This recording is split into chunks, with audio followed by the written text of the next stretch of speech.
Hey everyone, I am back over in Melbourne again, which means I get to usually test some sort of sweet bike, and this time it is the 2017 TCR Advanced Disc. And I spent a bit of time on this one, and I also spent a fair bit of time on the 2016 caliper version TCR. So yeah, just thought I'd give you a quick rundown of the bike and sort of my thoughts on it and how it compared to the 2016 caliper edition. Now, at the heart of the bike is still the TCR Advanced frame. The geometry has remained identical to the caliper version, which is very impressive given that disc brakes usually mean lengthening the chainstays a bit. So they've done a really great job of sort of keeping those shapes and the things that made the TCR 2016 really, really great, which was the sharp handling.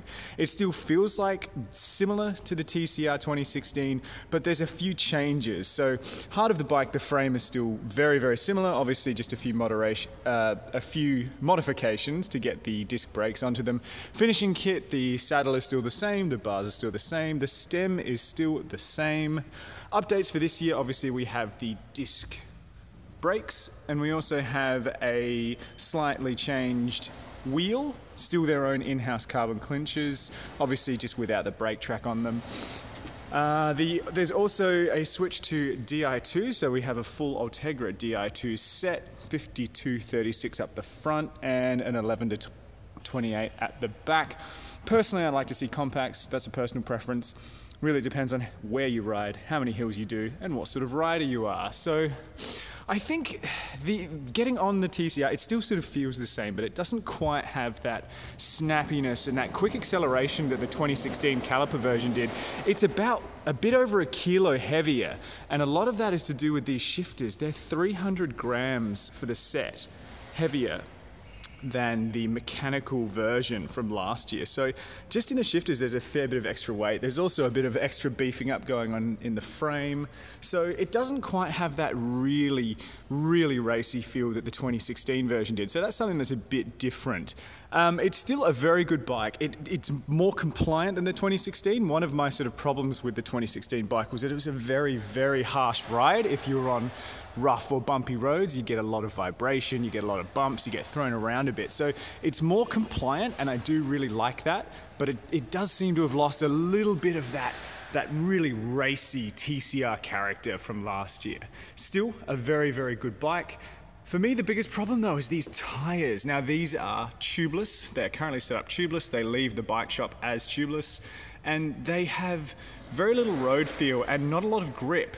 I just wasn't very confident on them, just chucking them into corners. They just didn't seem to bite. And yeah, I've spoken to a few other owners of them, and they sort of said the same thing, that they didn't really like it when they first sort of ran them. They're quite a stiff tire. They're about 25 mils, but they're quite narrow. They actually measure at about 24 when mounted to the rim. I think the bike would be really improved by a change of tire. And if you've got a TCR Disc 2017 and you have changed the tires, let me know. Drop a comment. Tell me how it felt. So I guess for anyone looking for a very good disc bike, this is undoubtedly a very, very good bike. It's a little bit heavier than the 2016 caliper version, so if you did own that one and you're looking for a disc race bike, it won't quite feel as fast. Still has very similar geometry and very good handling, but it's just a little bit heavier. So yeah, a few other things I'd like to change. The bars are sort of okay. They're Giant's in-house bars, same as last year. They're fine. They're okay. Personal preference, I'd like to change them to something else. The saddle as well, there's not a lot of padding and there's not really a lot of compliance in there, and it's already, you know, a fairly stiff frame, so you will get all the sort of energy transferred up into the saddle, so that can give it a little bit of an uncomfortable ride, but that's personal preference. I know people who love that saddle. So it's an interesting one. I think it's one generation away from being really great. I think once the next sort of round of Di2 comes out and everything's a little bit lighter, this will be sort of more of that race bike that people expect from the TCR. As it is, it's a very, very good bike. I've ridden some very good bikes that are sort of race oriented and have discs on them. This is definitely up there as one of the best.